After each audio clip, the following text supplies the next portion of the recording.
This is A View from the Bunker. Now, here's Derek Gilbert. Tombs of the Giants. Welcome to A View from the Bunker. I'm Derek Gilbert. Before we jump into this week's program with a guest I know you're going to want to hear from, please take a moment. If you are watching on YouTube, God bless you. Subscribe, share, and then protect yourself from us being canceled by downloading our free app. It's available for iOS, Android, and Amazon Kindle Fire phones and tablets. You can also get it for Roku and Apple TV devices. But by doing so, since this is our app, which is developed and hosted by a Christian company, if we happen to say something on one of these programs that violates community standards, even though we don't tend to, we may even be saying something that is demonstrably and evidentially true. Doesn't matter. Their sandbox, their rules. Please get our app, gilberthouse.org/app, gilberthouse.org/app. You can also find it at our website, vftb.net. Now, back in 2018, we were invited to accompany our guest this week on a special trip, an expedition, if you will, to the island of Sardinia, one of the most mysterious places on the planet, even though it's kind of overlooked when it comes to these weird sites. It's not as famous as, say, the Bermuda Triangle or places like that, and yet there are more than 200 sites designated giants' tombs on the island. There also happens to be a Mesopotamian-style ziggurat on the island, which is not supposed to exist in the Western Mediterranean. So, because he invited Sharon and me to accompany him on this tour, we're going to talk about that this week. We are returning the favor on our 2024 Israel tour, a place he's never been, and taking him and you, if you join us, to some of our megalithic sites, or some of the megalithic sites we have been blessed to visit in Israel. We'll talk about that at the end of the program. But now, joining us, the author of the best-selling book, Birthright, the closest thing to a modern-day Indiana Jones in my circle of friends. We are honored to welcome back to the program Timothy Alberino. Tim, welcome back to the program. It's been too long since we've had you on. Last time we talked to you was when we had you on that short-lived Bible's Greatest Mysteries program, talking about the yes. Birthright. But this conversation will focus more on what we did 5 years ago on the island of Sardinia and the connections that exist. I think archaeologically speaking, it's pretty clear between Sardinia and ancient Canaan. Were you surprised to find out that there is some archaeological evidence, some good archaeological evidence that connects the giants' tombs of Sardinia, that culture, the Nuragic civilization, to the time of, say, Joshua and the judges in ancient Canaan? Well, I think I'm more delighted than surprised. It's kind of expected. After being in Sardinia and doing some research. I've been to Sardinia a few times actually, and done a lot of research regarding the Nuragic civilization, the Bronze Age civilization that inhabited that island, very mysterious civilization, and have agreed. I concur with some of the older studies that have been done on the island by different individuals who have concluded that the Nuragic culture, the Nuragic civilization, is Canaanitish. That it looks like a direct transplant from the land of Canaan. And so, no, I'm not surprised. I'm delighted, and I'm looking very much forward to joining you in Israel and actually getting close to some of these sites that I think represent direct connections. The one site that's most directly linked is the site called El Ahwat, which is definitely not on the tours like a lot of the places that we'll see, like Gilgal Rephaim, a couple of the other megalithic sites we hope to visit. We're working with Lipkin Tours right now to see if we can go to these sites similar to Gilgal Rephaim called Herbet Bateha, which overlooks the Jordan River just a couple miles north of the Sea of Galilee. But El Ahwat was found just about 30 years ago by the archaeologist Adam Zertal, who also found Joshua's altar on Mount Ebal. This in terms of the architecture, is not like the typical three-room house, a rectangular three-room house that they find, or four-room house that's typical of Israel and Canaan back in the day, but it's got the round construction that is typical of the Nuragic civilization on Sardinia. Right. And it took an Italian archaeologist visiting Israel to show Zertal Yeah, we know exactly what this is. Come to Sardinia and we'll show you where these things are, which really points to a connection between the general who led the army for the Canaanite king of Hatzor against the Israelites. Well, that's remarkable. And you're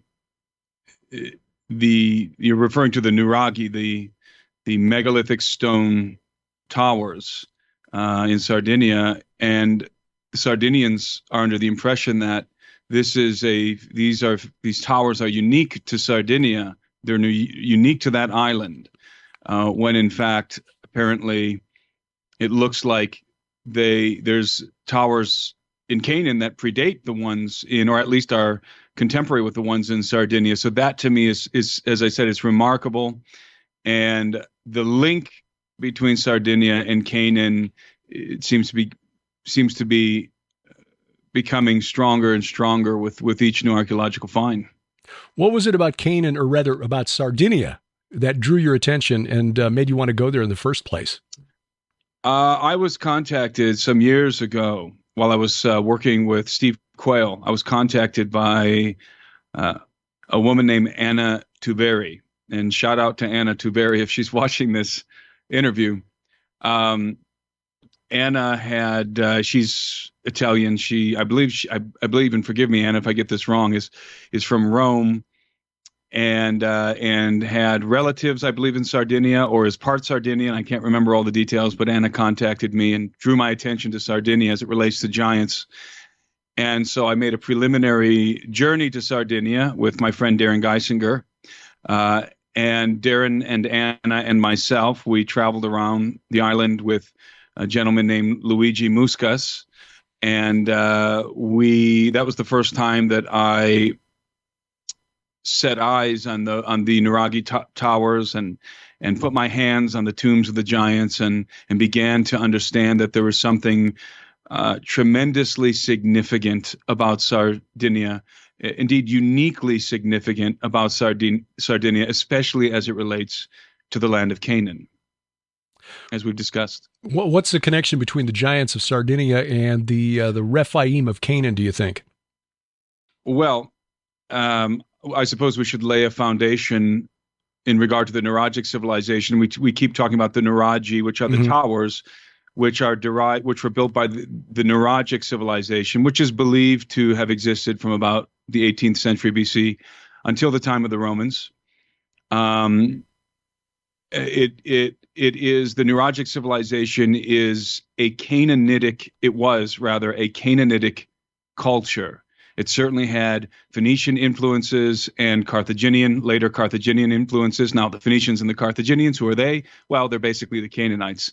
They're derivative of the Canaanites. Right.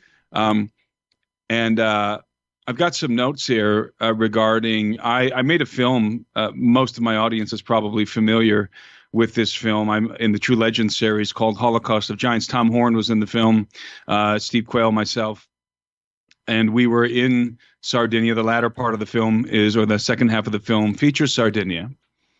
And during the investigations for the film, I came across two individuals who had done extensive investigations, separate investigations into the Nuragic culture in the mid-1800s. And these were two academics. One of the gentlemen was named Antonio Bresciani, who was a Jesuit scholar. The other, his name was John Tyndale, and he was an Oxford-educated lawyer. And they studied the Nuraghi towers. They studied the tombs of the giants. They studied the cultural traditions of the Sardinian people. And what's interesting is that they both drew the same conclusion, and that is that the Nuragic civilization was most likely founded by the Canaanites, who they believed had migrated to the island either before or during the conquest of Canaan by Joshua and the Israelites.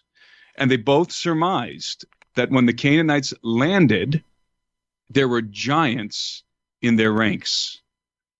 And in fact, I have a quote here from John Tyndale. He writes this in his book, The Island of Sardinia, published in 1849.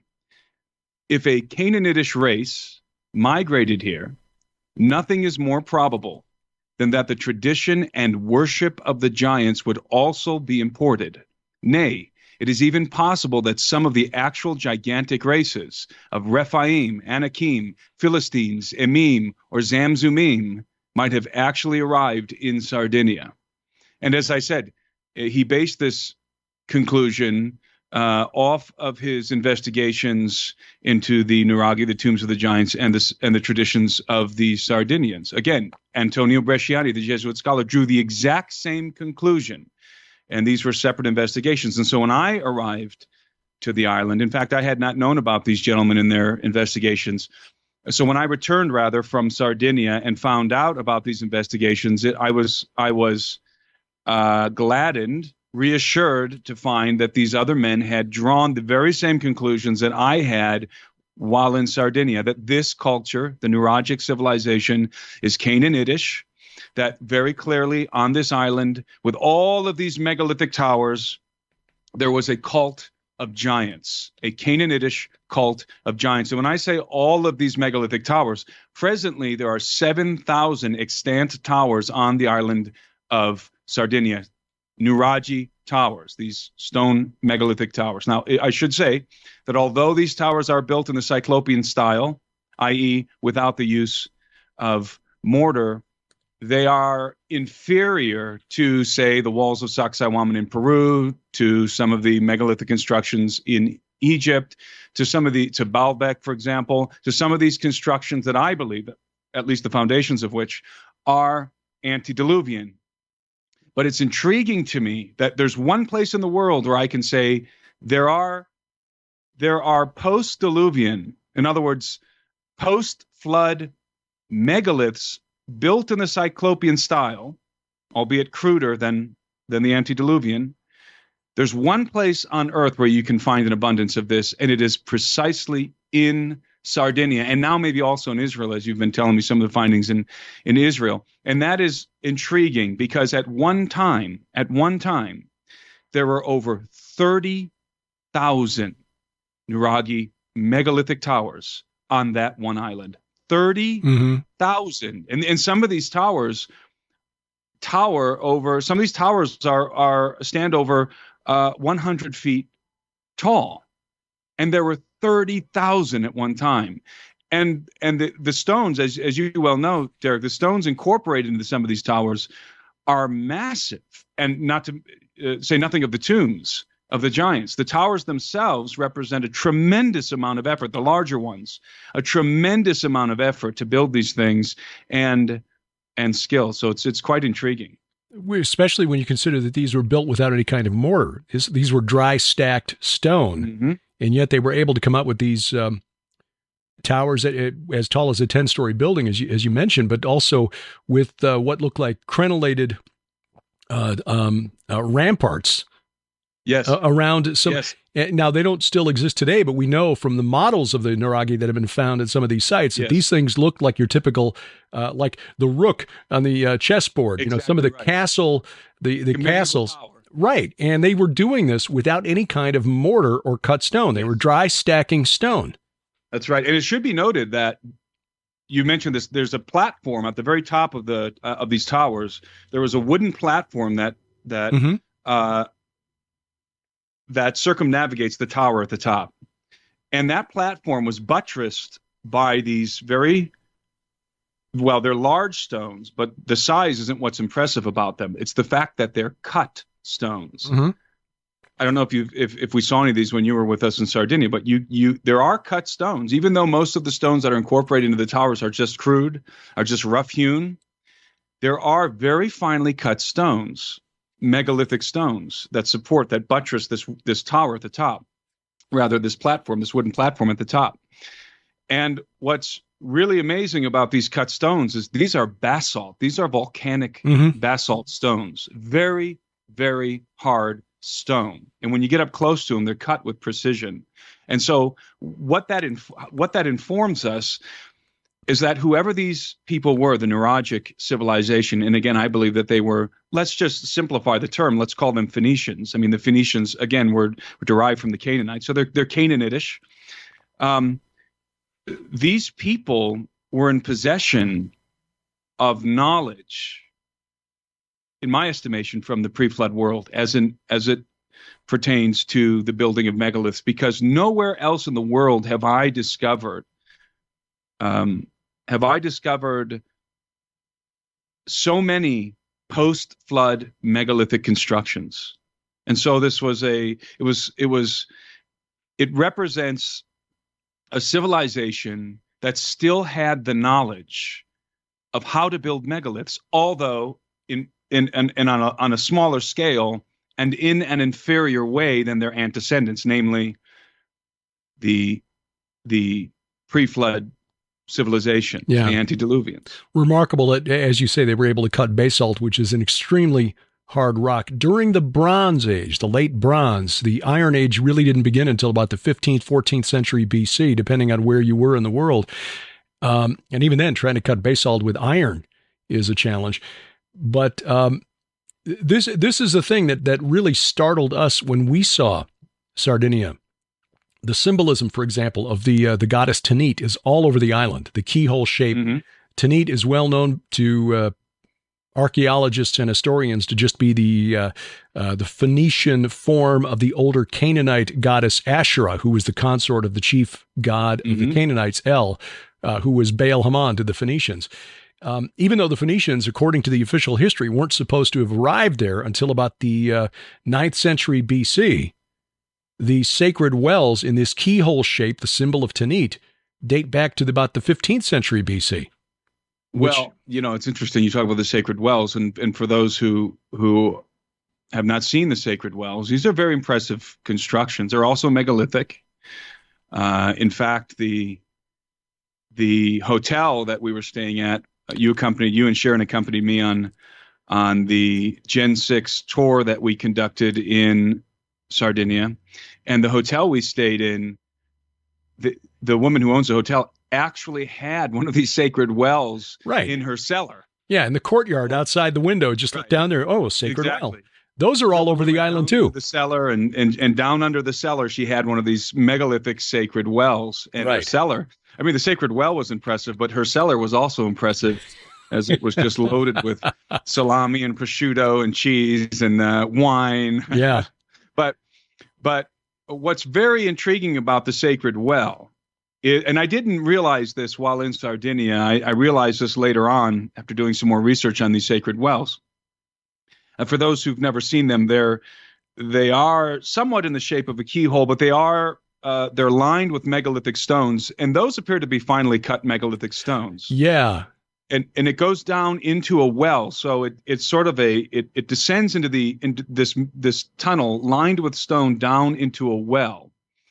And it occurred to me later on, subsequent to our tour in Sardinia, that whereas they do look like a keyhole, and they also look conspicuously like something else, and I hesitate to say it. It's the private parts of a woman. It's a fertility thing, yeah. It's a fertility thing, which is really fascinating because that connects directly to the tombs of the giants. Mm-hmm. The tombs of the giants, I had assumed, and I think rightly so, but I only had part of the picture.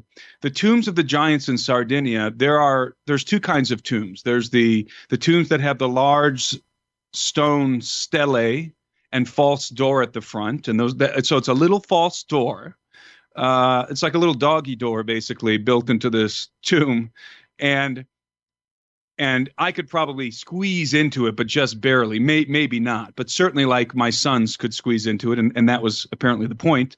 So you have this false doors, a large stone stele, carved stele, with a false door in it leading into a gallery. That's one kind of tomb. Then you have another kind of tomb on the island, and they're called the Tomb of the Giants. That's what they've been called since time immemorial in Sardinia.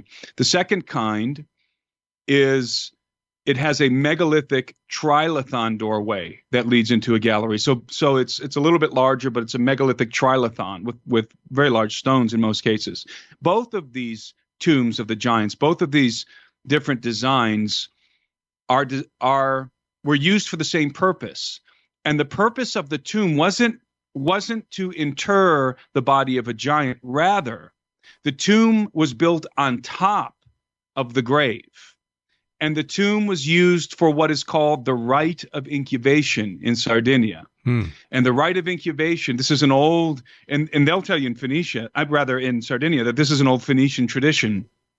So the rite of incubation is a rite of passage in which adolescents incubate in the gallery, in other words, within the tomb, to commune, in order to commune with the hero buried beneath.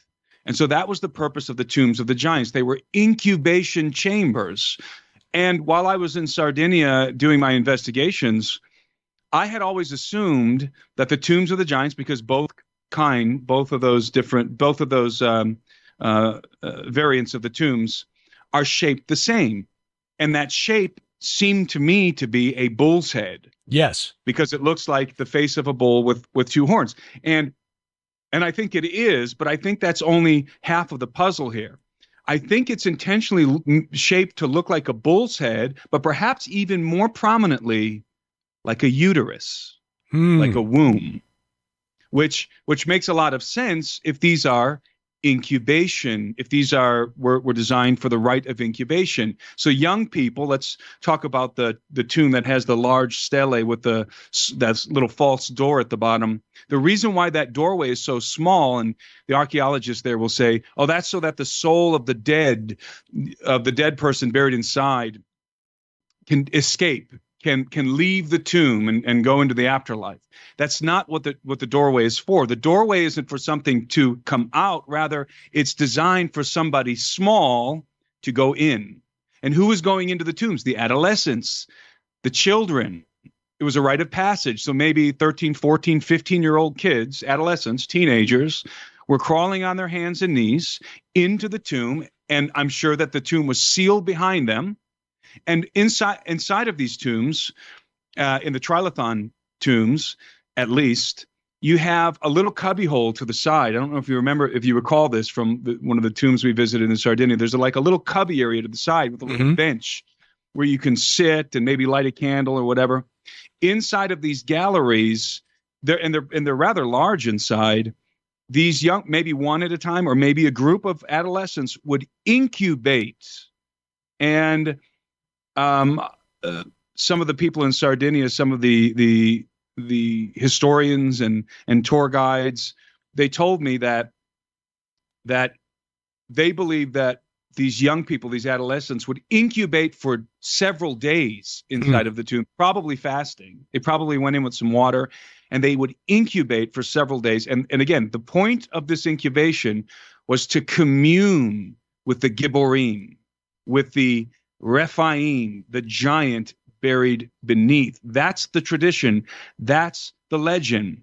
And so you can imagine then that when these adolescents emerge from the tomb, they crawl out through that little false doorway at the bottom, or they come out of through the trilithon doors. Probably a large stone is rolled away on who knows how many days they were in there. They emerge. What does that represent? It represents a new birth, that they're emerging. They have emerged through the rite of passage as men. And so it's almost like a new birth, almost in the Christian sense, that they go in children and they come out men, having communed. But this is the important part: having communed with the spirits of the dead giants, the giants who were likely buried beneath the tombs. There are other connections here to the ancient world. This is something I discovered in the research for my book, The Second Coming of Saturn, that a group of people called the Hurrians or the Horites in the Bible practiced a ritual where they would descend into a ritual pit, a necromantic ritual pit, and summon spirits from the underworld. This pit was called the Abi, A-B-I, and scholar back in the 1960s, named of Harry Hofner, who was a Hittiteologist, argued from an etymological standpoint that word was actually the origin of the Sumerian word abzu, from which we get the Greek word abusos, the abyss, but also the origin of the Hebrew word ov, O-B, but pronounced ov, which is usually translated into English as medium, as in the Ov of Endor, the lady that Saul visited the night before the Philistines killed him and stuck him up on a wall. This idea of summoning spirits from the netherworld appears to be very ancient because archaeologists have traced the Hurrians, because of their unique pottery style, they've traced the Hurrians back to the middle of the 5th millennium BC to the Ararat Plain, interestingly enough, the plain below the mountain where the ark came to rest. So this shouldn't be a surprise to us that this practice in a variant form is on the island of Sardinia. And I'm looking at one of the images of one of the giants' graves, a Codu Vecchio, which is got one of those stela in the front with the little false door on the bottom. Mm-hmm. It is very definitely a phallic symbol on the front of that tomb. So I think you're right about the rebirth there. And I had not considered the shape being the female reproductive organ, but it does have that shape when you look from above. Again, most scholars will say, well, it has the shape of a bull's head. I would make the connection to Baal Haman, who to the Canaanites was known as Bull El, but also Kronos of the Greeks, whose name derives from the Semitic word keren, meaning horns. He is the horned one. Mm-hmm. So multiple layers of meaning here, but yeah, I think there's dual symbolism at work in the tombs of the giants. I think it is a bull's head and a uterus, and I think those two things they connect in this idea of the rite of incubation. But even being the bull, being a Canaanitish rite, sure. But even to the Canaanites, the bull had this sort of procreative idea. That was part of the idea with Bull El. In the Canaanite myths, he's described as being a rather randy old fellow. And there's some Canaanite myths you wouldn't want to repeat to your children that involve El and his activities. Anyway, but this, we see this even in Israel today, and we had the opportunity, and I'm hoping that we can get you and Jasmine for like a several-day pre-tour expedition next March, because we had the opportunity to meet with archaeologist Dr. Mike Freakman, who was very excited that there's somebody other than scholars who are actually reading his academic papers. Sharon and me, Doug Van Dorn, Janelle Van Dorn, and he was taking us around Gilgal Rephaim and the Serpent Mound of Bashan, and showing us where he excavated and what they did. It's like, yes, we know, we read your papers. He argues that the central core of Gilgal Rephaim and other sites like it, like Herbet Beteha, but many of the megalithic burial sites in ancient Canaan, and this would have been in ancient Bashan, predating the Nuragic civilization by about 2 millennia, were essentially artificial mountains, the central core surrounded by the concentric rings of stone, with that gallery tomb, the chamber where you'd go into the central core as sort of an artificial netherworld to go in and commune with the underworld spirits, or perhaps with whatever was buried underneath those megalithic funerary monuments. Mm-hmm. So this is a very, very ancient practice. I mean, this we're probably talking was like 4,000 or 5,000 years old by the time Jesus walked the earth. Yes, and it is, and I believe it is directly related to the veneration of the Nephilim, of the giants. And there's actually some historical precedents for this. The Greek biographer Plutarch recorded that when the Roman general Quintus Sertorius took the town of Tinges, which is modern-day Tangier, he broke open the tomb of Ancaeus, the venerated Phoenician giant. And then Plutarch then describes the general's reaction with what he discovered inside, writes Plutarch. But great was his surprise when he beheld a body 60 cubits long. He immediately offered sacrifices and closed up the tomb, which added greatly to the respect and reputation it had before. So this signals, assuming that this is a true account, and I would say it is. I mean, it's, of course, these ancient biographers and these ancient historians were not ashamed to aggrandize the tales that they were telling. But let's say that I don't know how many feet 60 cubits long is. 90. And that 90 feet. So let's say that he's just wildly exaggerating, and it was just 15 feet long or 20 feet long. Or even 9. Or even 9 feet long. That's right. Because many of the tombs of the giants in Sardinia seem to have been designed for 9 to 10 feet tall people. And also many of the stories, the anecdotal stories that we heard from people who've actually held the bones of the giants, dug them up, and so forth. It's usually between 9 and 10, sometimes up to 12 feet tall. That's the range that, in accordance with the testimonies that we heard in Sardinia. But back to this story by Plutarch. So let's just say that this was like a 9, 10 foot tall, even maybe up to 15 foot tall giant. The fact is that the Phoenicians were venerating this guy. I think very clearly the Phoenicians had a cult of, let's call it, Nephilim veneration. And what makes Plutarch's account even more fascinating is that near the town of Tingis, which is, by the way, located near the Straits of Gibraltar, right on the shore, actually, the Straits of Gibraltar, stone pillars had been erected by the Phoenicians, emblazoned with the inscription, "We are the Canaanites who fled before the face of Joshua the robber, the son of Nun." And so what you have here, when you combine these two stories, you have Plutarch's account of Quintus Sertorius, who opened the tomb of a giant that was being venerated by the Phoenicians, and then he venerated it himself. And then you have these pillars with the inscription, "We are the Canaanites who fled before the face of Joshua the robber, the son of Nun." And so when you put all these pieces together, the Nuraghi-like structures in Israel, the megalithic tombs in Israel, the dolmens, which we haven't even really discussed yet, the dolmens, and then you look west to Sardinia, and you find like basically ground zero of all of that in Sardinia, just a preponderance of ancient megalithic tombs and towers and dolmens. I don't think there's anywhere in the world where there's such a collection of these things. And then you look further westward to the Straits of Gibraltar, and you see the Phoenicians there venerating a dead giant and writing this inscription on the pillars. Well, I think the clear picture that we have here is we have the Canaanitic races, which some of them were giants, or at least there were giants among them, like the Philistines. There was giants among regular-sized Philistines, obviously, according to the account of David and Goliath.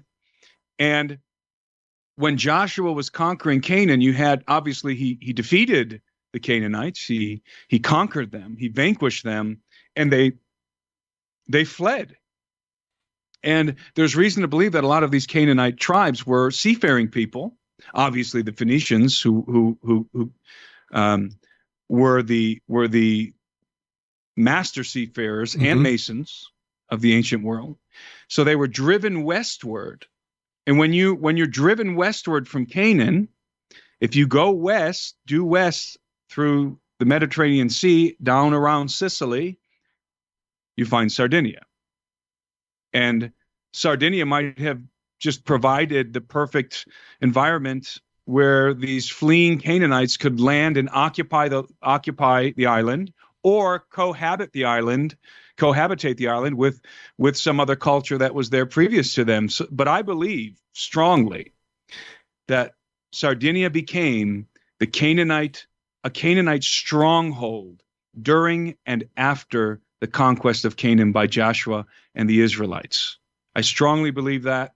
And then obviously later on, the Romans and the Carthaginians at various times occupied the island. So if that's true, that Sardinia was indeed a Canaanite stronghold, which means it was loaded with giants, then there could potentially be hundreds, if not thousands, of Nephilim corpses buried in that soil. Well, that was one of the things that we found most fascinating about your film, Holocaust of Giants, the testimony of Luigi, who you mentioned earlier, who claims that he saw representatives of the Vatican arriving to take away some of these very large sets of remains that have been discovered by people on the island and, taken away to Vatican archives, presumably, but never seen again. Yeah, we interviewed Luigi, and we interviewed half a dozen people in that film, because basically Sardinia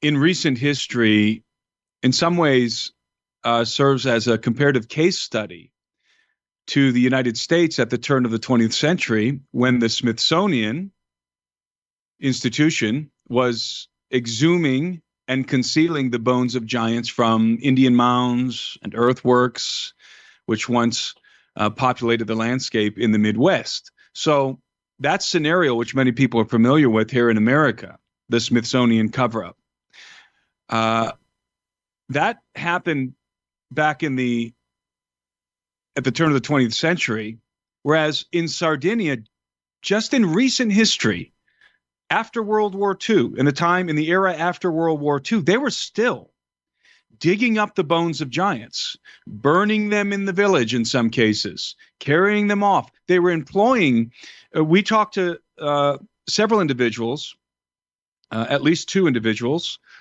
who were both employed at the same archaeological dig at the Church of Anastasia in Sardarat, in Sardinia. And the Church of Anastasia, like so many churches and cathedrals around the world, was built on top of the ruins of the Nuragic civilization. And so the municipality, struggling to say that word for a minute, the municipality employed these two guys and others to go into the ruins beneath and in front of the church. I've been to Anastasia.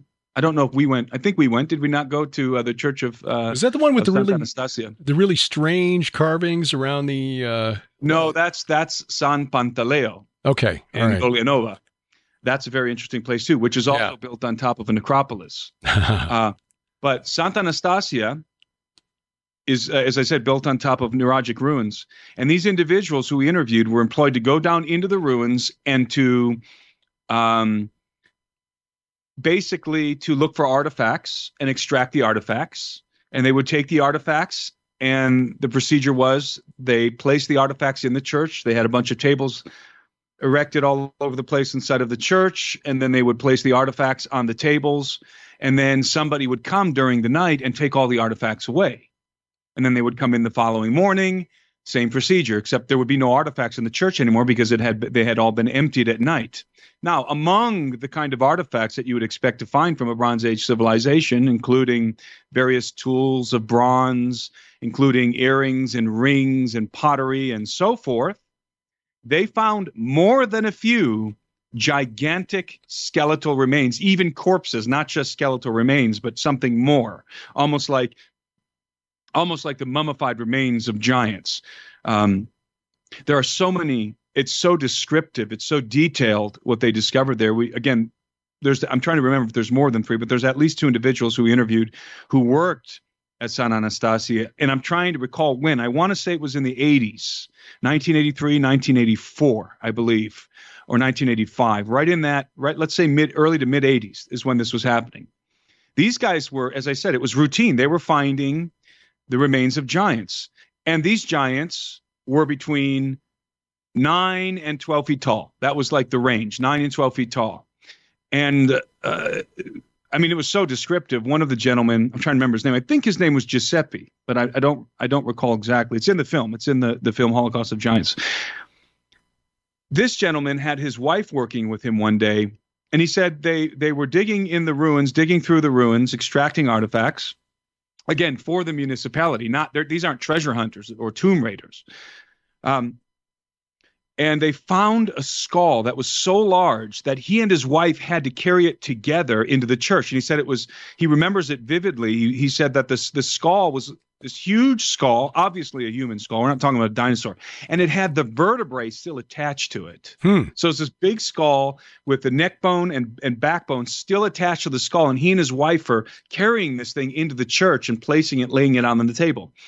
Also told me that one day they opened up a chamber inside of one of the towers in this archaeological site at Santa Anastasia.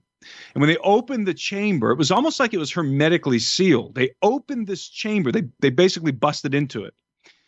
And it's this large area, like one of those towers, one of those Nuraghe towers.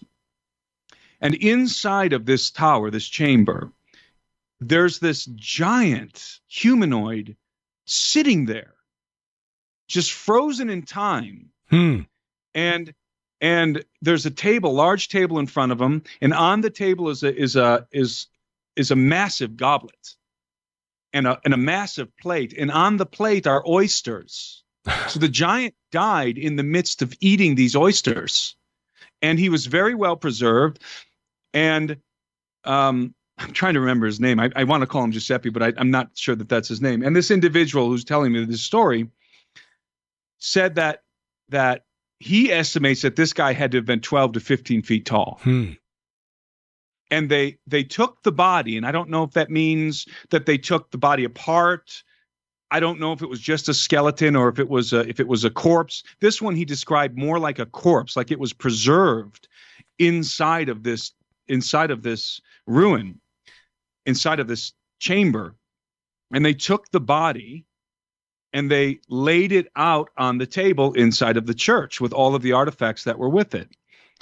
And they kept these guys kept repeating to me, and it was so strange to them that they would fill the church up with artifacts, and then the next morning they would arrive to continue the work, and the church was empty. And I said, well, who came?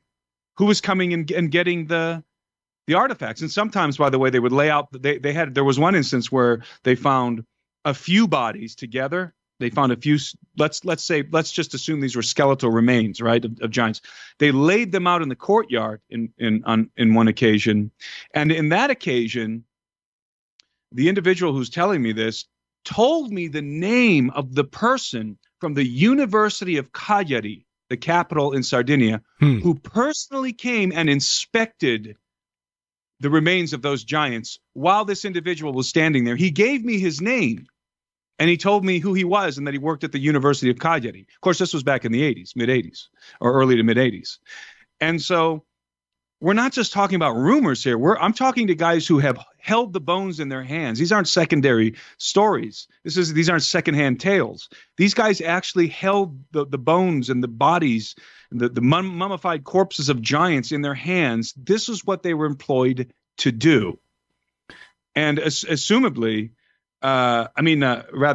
presumably, the people who employed them to do this knew that these guys were going to find the remains of giants. I mean, just the whole procedure and everything. It's just, and it obviously wasn't on the front page of any newspaper. These guys were told, by the way, not to talk about what they were finding at the Church of Santa Anastasia. Now, if you go to Sardinia today, and this is a scenario which is sadly coming to an end, but if you go to Sardinia today, and you can find some of the old timers who are willing to talk to you, and most of them are, if you go into their house and have some prosciutto and coffee with them or whatever, they'll tell you these stories, the old timers. So many of them have stories of discovering the bones of giants. Some of them are digging foundations for their houses, and as they're digging, they're unearthing. One lady was describing this massive skeletal hand she found in as they were digging in foundation for a basement in her house. They found this huge skeletal hand and wrist, and others will tell you that they found entire bodies of giants, entire skeletons of giants as they're plowing in the field. And they start to unearth bones, and they stop and they get out and look and see, because back then a lot of these guys weren't plowing with tractors. A lot of them were plowing with horses. Some of them with tractors, and they get out and look at the bones, because in Sardinia it was so common to unearth these bones And sometimes the bones had jewelry. Sometimes the bones, oftentimes actually, the bones had the fingers had rings on them. There was necklaces. The skeletons were adorned with necklaces, bracelets. And so when they would unearth these bones plowing their fields, their first thought wasn't, oh my God, a giant. They weren't thinking like that. These are very simple country folk in Sardinia. They're not thinking that way. They all know the stories of giants in Sardinia. They're very well aware that there were giants inhabiting that island, regardless of what the academics say, because of course the academics say that that's just fantasy. So it was so well known that these people would the first instinct would be to look for jewels, to look for rings, to look for necklaces, to look for artifacts that they could sell or keep. And what would happen when they would come across these bones and they would take off the artifacts, they'd slide the ring off of the bony finger or whatever, again, of giants, 9 to, let's say, 15 feet tall. They would take these artifacts home and then they would start to blab about it in town and start to boast that they found this gigantic ring or necklace. And what would happen? Somebody from the municipality, or in some cases, the Catholic Church, would show up at their door and confiscate everything they found. The bones, any kind of bones that they took. Sometimes people would take the craniums home because they were so large and amazing, but always they would take the artifacts, and those artifacts and the bones were always confiscated, aggressively confiscated from these people. I could just go on and on and on about story after story that I heard in Sardinia. Again, and the reason why I said that this situation is changing is because this was happening in the aftermath of World War II, in the post-World War II era, when there was a lot of construction going on in Sardinia in which they were upgrading the infrastructure. Sardinia has always been an agrarian island. It's mostly farmers, and you have a lot of olive orchards and things like this, and so it's a lot of farmers, and a lot of let's say uneducated agrarian people lived in Sardinia, and so they were upgrading the infrastructure. They wanted to start modernizing the towns, modernizing certainly the main cities, and there's only a few of them.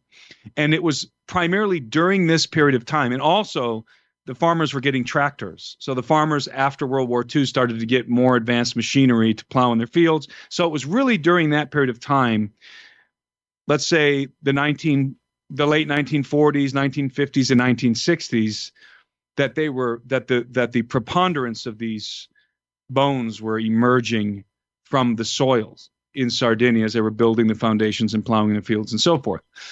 And that's why today, if you go to Sardinia, the people who are my age will tell you, my grandfather told me stories about this, but you can still find the grandfather in some cases. You can still find the grandmother, right?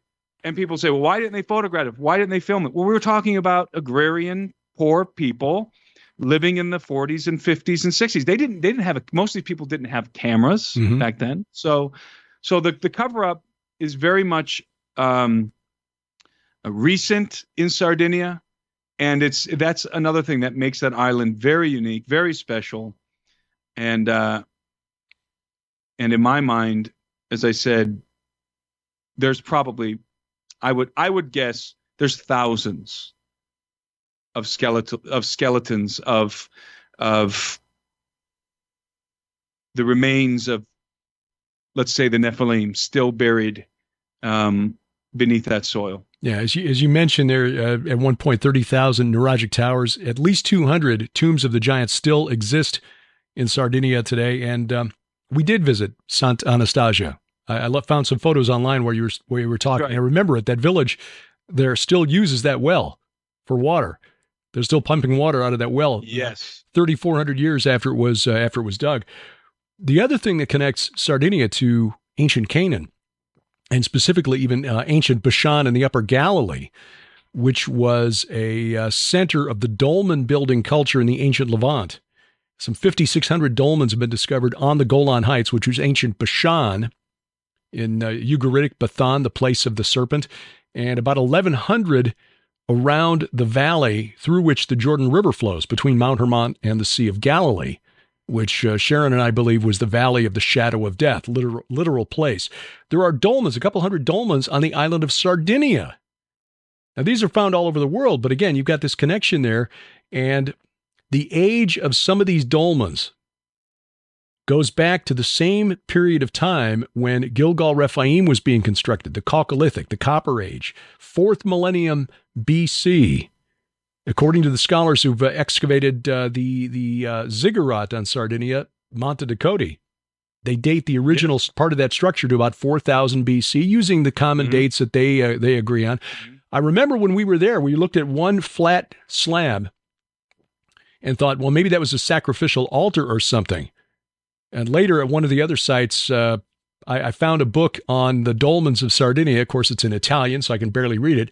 But they pointed to that flat slab that was just to the right of Monte Ducote as you're looking at it as a dolmen. It's just mostly buried, so you don't see the vertical slabs of the trilithon construction there.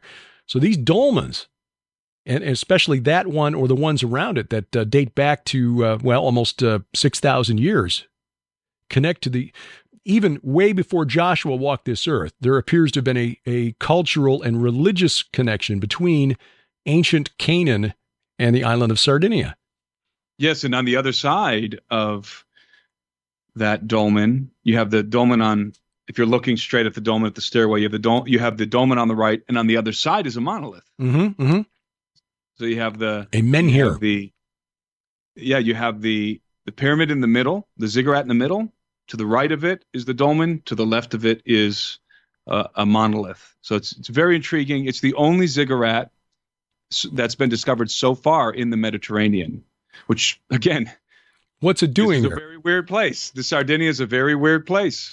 The thing that really blew my mind, Tim, and this only became something that I realized during the research for my most recent book, is I was looking at the culture of the Hurrians and their oldest city, which was discovered only about 30 years ago by a husband and wife husband and wife team of archaeologists at UCLA. It's called Urkesh, and it's in northern Syria, very, very close to the northeast Syria, close to the Turkish border. The temple that they found there was very similar to temples excavated from that same period of history, 3500 BC or thereabouts, in what was Sumer at the time, the cities of and Uruk, but they didn't have that ziggurat type construction. They were simpler buildings, which means that the ziggurat on Sardinia is older than the oldest ziggurats that we know about in Sumer. So we're looking at a two-way transmission of ideas and not just coming to the island of Sardinia, but flowing out from the island of Sardinia, influencing Mesopotamia. Right. Which is really bizarre. There's a lot more cross-pollination. Which makes me wonder if there is a pre-flood significance to that place, almost as if in the aftermath of the flood, somebody knew that location, the island of Sardinia, had a peculiar significance, and for that reason decided to occupy and to construct all of these different Cyclopean edifices, tombs, and the towers. I'm going to have to go back and look at the dating of the later structure at Monte Ducote, because what we saw was the later construction, the original construction. They date to about 4000 BC, and that may have been a simpler form, but at the very least, it suggests that civilization there was tracking alongside the civilization of ancient Sumer. Yes. And it's only until, right, and it's only like the last 20 or 30 years that scholars have realized that, contrary to what was previously believed, that civilization began in what is now southeast Iraq, the Sumerians, and then moved north and west from there. There were urban centers that looked very Sumerian in their architecture at the same time in what is now northern Syria and southern Turkey, which from a biblical perspective makes sense. If they were coming south from the Caucasus Mountains, the mountains of Ararat, that makes perfect sense. But it also, is interesting that perhaps there were some Japhethites that went way west and settled in what is now Italy and the islands of Sardinia, Corsica, Malta, whatever. There's a lot more cross-pollination between what was ancient Canaan, the Levant, and the Western Mediterranean than we've been taught. Yes, yes. And I think it's important to point out also that the Nuragi, these megalithic towers, are associated with the tombs of the giants. You often find uh, you often find tombs in the vicinity of the towers, or areas where they know that there was a tomb, which over the centuries they've taken the stones away and used them to build their houses and stuff. But areas where tombs have known, because as you mentioned, there were would you say 200 tombs, something like 200 tombs that they know about, that they know of, that had been counted in Sardinia. There were probably many, many more. Mm-hmm. And this association between the tombs and the towers, considering that I believe that the tombs represent were utilized in the rite of incubation to commune with dead giants, perhaps in the underworld. I don't know.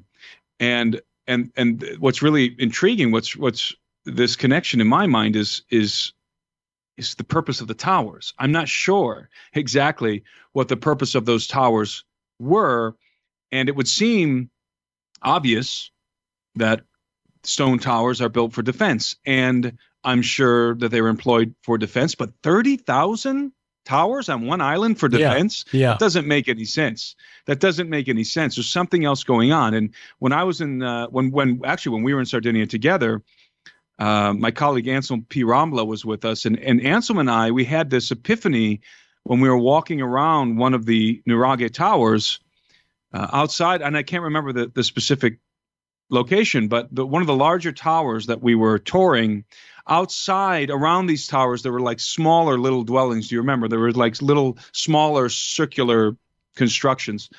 And inside of some of these constructions, you had, or where you could see that there was some sort of construction there, you had these basins, these stone basins.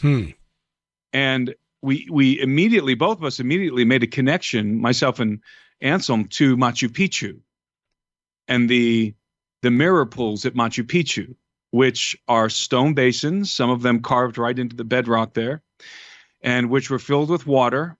And these devices were used to take precise measurements to localize, let's say, to map particular stars. And what would happen is when the star was at its zenith directly over one of these pools, the outside of the pool, the ring around the water, the ring around the water would light up for just a second. It would flash. So it would form like a ring of light around the water, is what I'm trying to say, would flash just for a moment, just for a brief moment. And when that happened, they knew that the star was at its zenith directly above that mirror, that water mirror. Mm-hmm.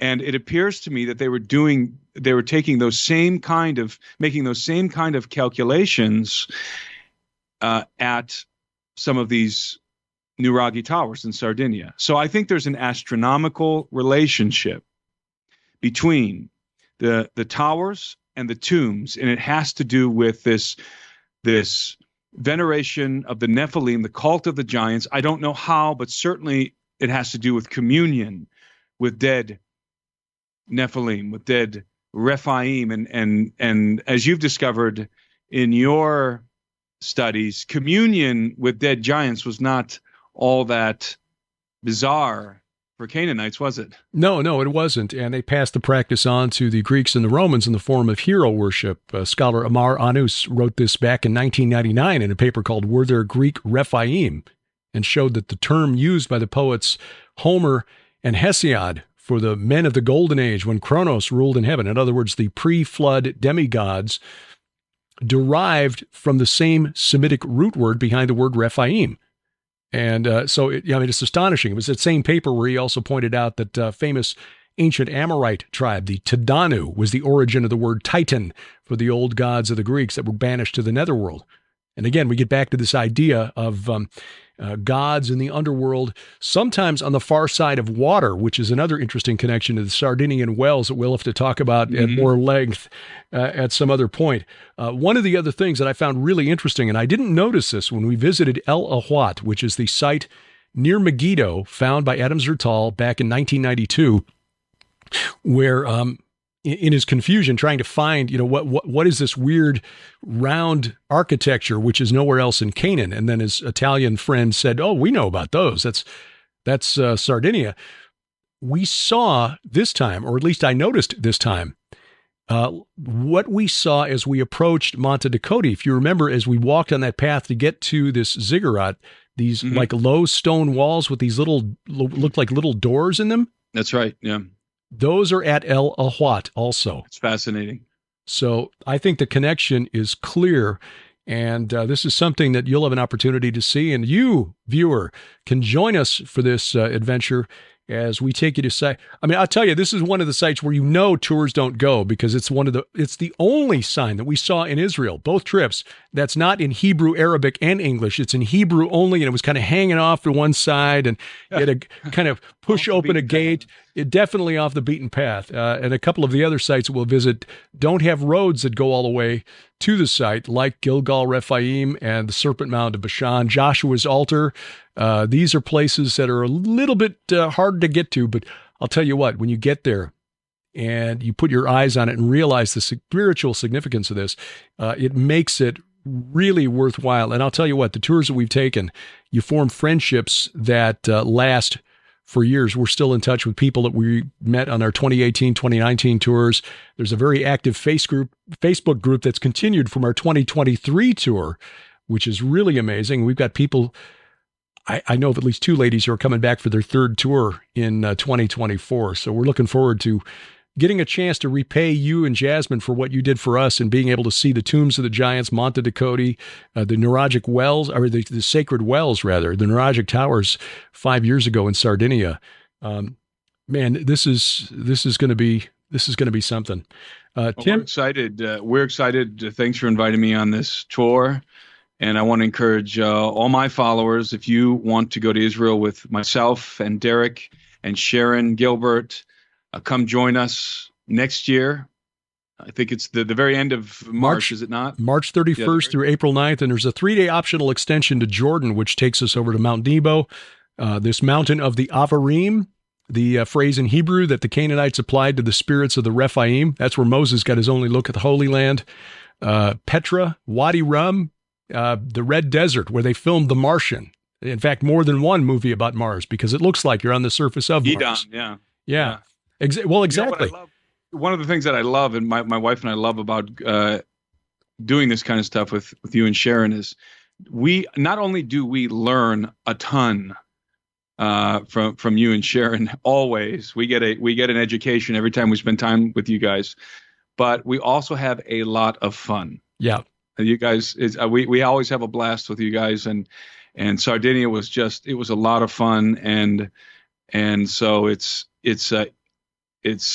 educational, it's exciting, and I think it's just going to be a blast. I think it's just going to be a great time. It absolutely will. It'll be like a rolling conference through the Holy Land as we visit these sites, and we can point out these battlegrounds, really ground zero in this long supernatural war, because this is where it all ends, at Israel. So find out more online, gilbertsinisrael.com. And again, Tim Alberino, our special guest, next spring as we go back to Israel for our 4th time.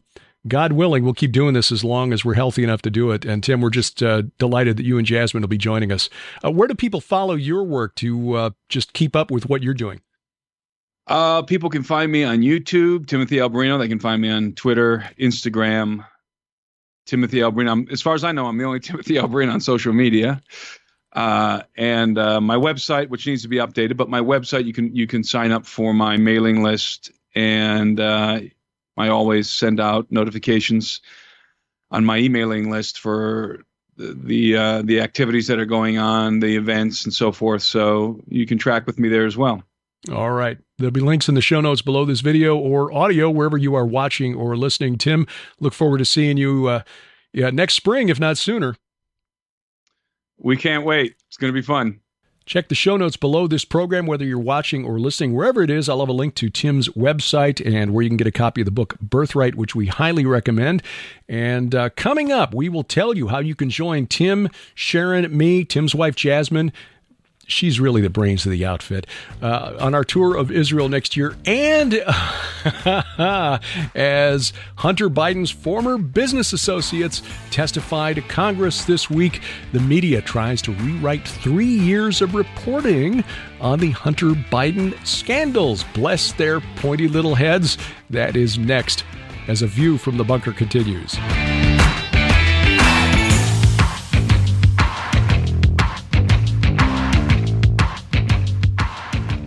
Everyone learns differently, and that's why we write fiction. It is. I find that some people love to read nonfiction, but there's something about fiction that psychologists say breaks that fourth wall. You no longer doubt what you're reading. You get so engrossed in the story that you learn. You can learn propaganda or you can learn God's truth. Absolutely. So, yes, we write nonfiction books, but we are also using the gift of storytelling to try to teach spiritual warfare and spiritual truths. And during the months of August and September, we're offering all 10 of our novels at 20% off. All 10 at 20% off? That's crazy. That's right. That is really, really a good deal. And now's the time if you want to buy gifts for birthdays or Christmas or whatever gift-giving season it is. It could even be Mother's Day next year. This is the time to save 20% on all of our fiction. And Derek's fiction is really, really good if you've never read it. And Sharon's Red Wing Saga, 8 novels so far. She's hard at work on number 9. If you want to get engrossed in characters who are really grappling with the supernatural and trying to make sense of that world while teaching the divine counsel concepts that we try to communicate here, get involved in the Red Wing Saga. Again, all 8 of those novels, plus my 2 novels, The God Conspiracy and Iron Dragons, 20% off now only at our online store. That's gilberthouse.org/store.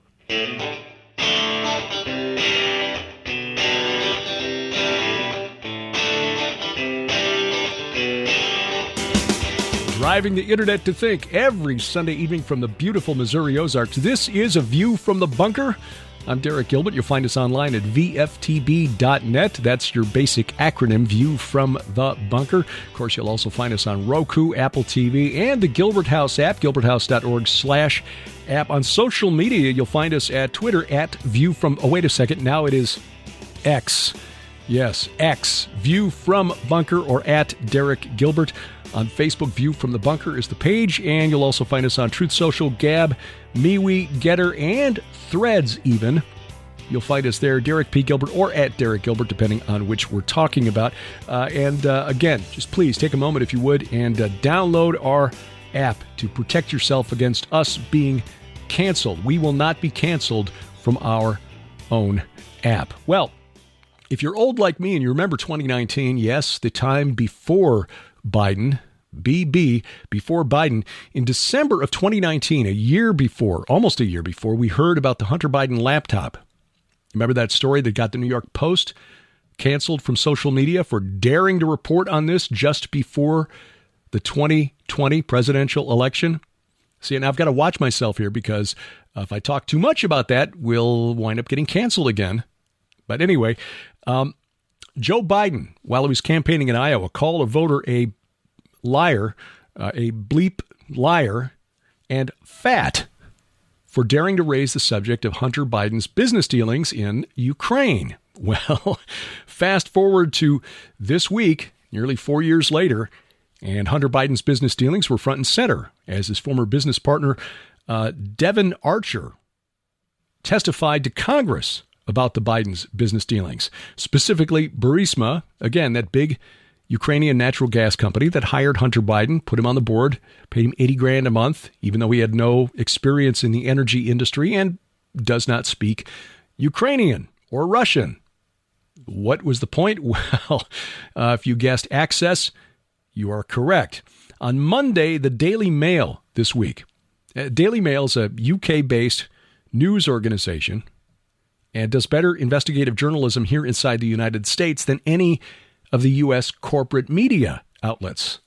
The Daily Mail also reported on the laptop back in 2020, and on Monday of this week, the Daily Mail revealed that Hunter Biden's real estate firm received a $40 million investment from a Russian oligarch named Yelena Baturina. She's a billionaire, It just happens to be the widow of the former mayor of Moscow. Baturina also wired $3.5 million to a company linked to Hunter Biden, and what her brother, Victor Baturin, tells the Daily Mail was, quote, a payment to enter the American market. Access. According to the story, in 2016, Baturina established an office here in the United States to oversee her investments here, and she invested $10 million in commercial buildings near the Barclays Center in Brooklyn. That's New York City. Well, these payments were flagged as suspicious activity by the U.S. Treasury Department. But we find from Devon Archer this week that President Joe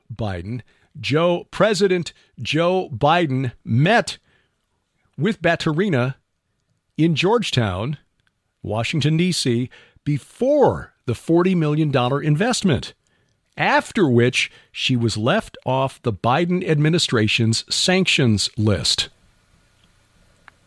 Quid pro Joe. Now, what's really funny about this, though, funny because you have to laugh, otherwise you throw bricks at your television set, and that's not really productive, is the way the corporate media has been twisting itself into knots this week to pretend that they knew about this all along. The New York Times on Monday of this week, in reporting on Devon Archer's testimony to Congress, used this. This was the lead. The LEDE, the lead, the first sentence of the story. Quote, it has long been known that the elder Mr. Biden at times interacted with his son's business partners. Really? Because that's like 180 degrees different from what you've been telling us since the story about his laptop broke back in October of 2020. I mean, completely the opposite. This is really like a 3-stage pattern that plays itself out again and again when it comes to usually Democrat scandals that the media wants us to ignore. Stage 1, it's not happening. Never happened. You're a conspiracy theorist if you say it happened. And you should be banned from social media because you might, well, it's disinformation. Okay, stage 2, okay, it happened a little bit. Joe may have talked to one or two of these guys, but they didn't really know what they were doing. He had no knowledge whatsoever of Hunter's business dealings. Now, stage 3, after Devon Archer's testimony, oh yeah, Joe met with the business many times. Joe was in the room. In fact, Joe met with the widow of the former mayor of Moscow just before she gave $40 million to Hunter Biden and then was left off the New York Times. Now the story is everyone knows it happened. It's no big deal. And if you say it is, you're a conspiracy theorist. What's really funny, looking at this from a Christian perspective, is this. These people think they're winning.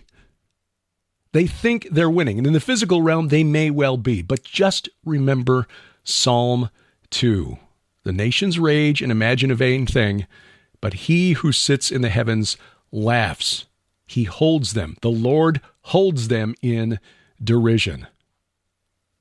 And a day comes when he will set his king, his anointed one, on his holy hill.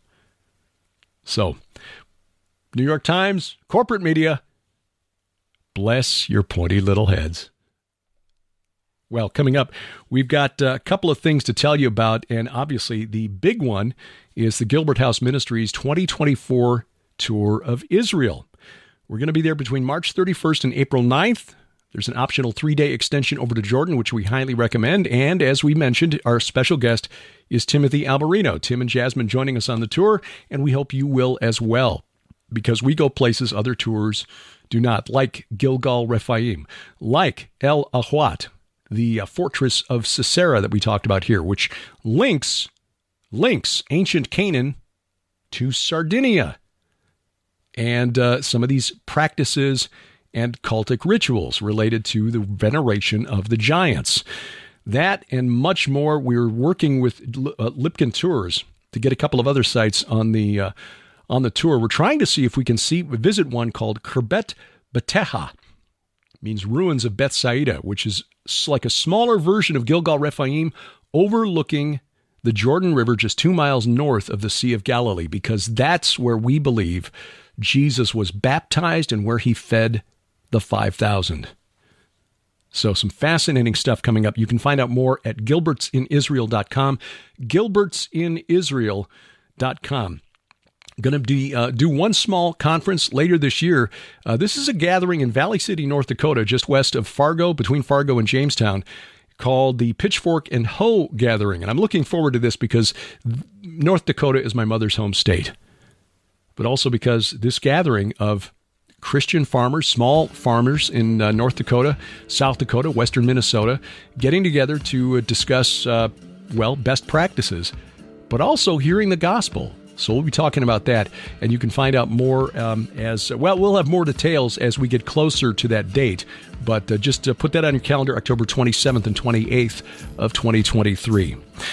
Thank you for taking an hour or so out of your time to watch or listen, as the case may be. And we appreciate if you get a spare moment leaving a review at Apple Podcasts, Google Podcast, Amazon Music, iHeartRadio, Spotify, Spreaker, Stitcher, wherever fine podcasts are sold.